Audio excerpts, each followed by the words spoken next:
म बालेन्द्र शाह नेपालको सार्वभौम सत्ता र राजकीय सत्ता नेपालको सार्वभौम सत्ता र राजकीय सत्ता नेपाली जनतामा निहित रहेको नेपाली जनतामा निहित रहेको नेपालको संविधान प्रति पूर्ण वफादार रही सत्यनिष्ठापूर्वक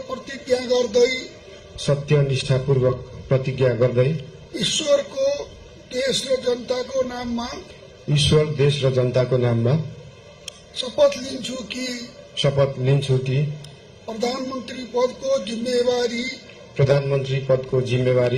प्रचलित कानूनको पालना गरी मुलुक र जनताको भलो चिताई कसैको डर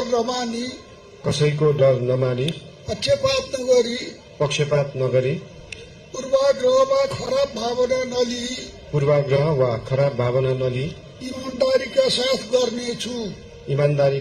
गर्नेछु र आफ्नो कर्तव्य पालनको सिलसिलामा आफूलाई जानकारीमा आएको कुरा म पदमा बहाल रहँदा वा नरहँदा जुनसुकै अवस्थामा पनि प्रचलित कानूनको पालना गर्दा बाहेक अरू अवस्थामा कुनै किसिमबाट पनि प्रकट वा संकेत गर्ने छैन। धन्यवाद। यसपछि नवनियुक्त सम्माननीय प्रधानमन्त्रीज्यूलाई आफ्नो आसनमा रही शपथ पत्रमा हस्ताक्षर गरिदिनु हुन अनुरोध गर्दछु।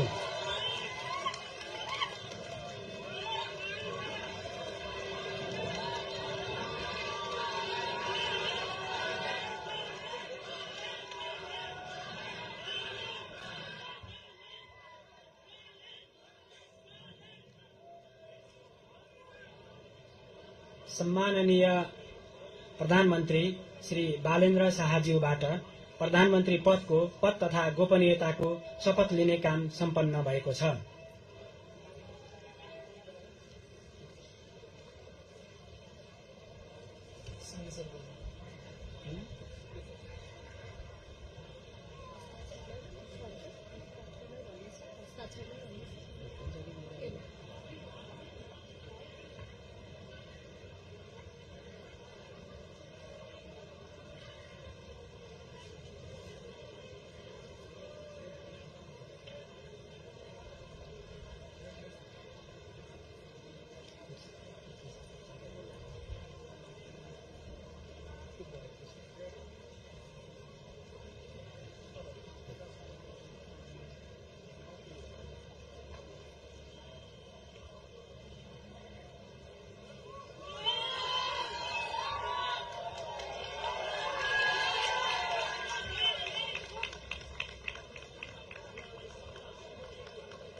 नवनियुक्त सम्माननीय प्रधानमन्त्रीज्यूलाई राष्ट्रपतिको कार्यालयको तर्फबाट हार्दिक बधाई तथा शुभकामना व्यक्त गर्दछौं। अब म नवनियुक्त